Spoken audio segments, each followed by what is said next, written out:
دیا. ہمارے ذہن و دماغ میں یہ بات نہیں ہونی چاہیے قرآن پڑھنے والا، حفظ کرنے والا یہ دنیا کے اندر کیسی زندگی گزارے گا، یہ کہاں سے کھائے گا، کہاں سے کمائے گا، اس کی زندگی کا کیا اسٹیٹس ہوگا، کیا معیار ہوگا. اگر اس طرح کی خرافات ذہن میں آتی ہے تو اسے اپنے ذہن و دماغ کو درست کرنے کی ضرورت ہے، اپنے ذہن کو درست کرنے کی ضرورت ہے. اس میں زنگ لگا ہوا ہے، وہ زنگ آلودہ ہے، اس کے اندر صحیح فکر داخل نہیں ہو رہی ہے. شیطان اس کے اوپر مسلط ہو چکا ہے. جس کے دماغ میں یہ بات آ جائے کہ قرآن کو تو وہ لوگ پڑھتے ہیں جو غریب ہوتے ہیں، جو اس کے ضرورت مند ہوتے ہیں، یہ نہایت ہی گھٹیا بات ہے.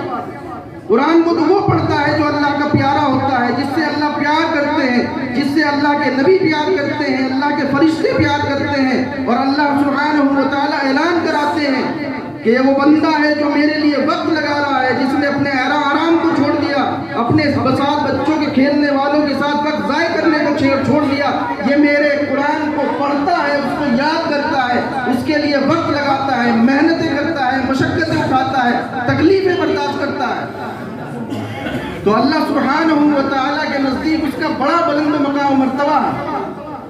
دنیا کے اندر بھی عزت اسی کے لیے ہے. فَلِلَّهِ الْعِزَّةُ وَلِرَسُولِهِ وَلِلْمُؤْمِنِينَ.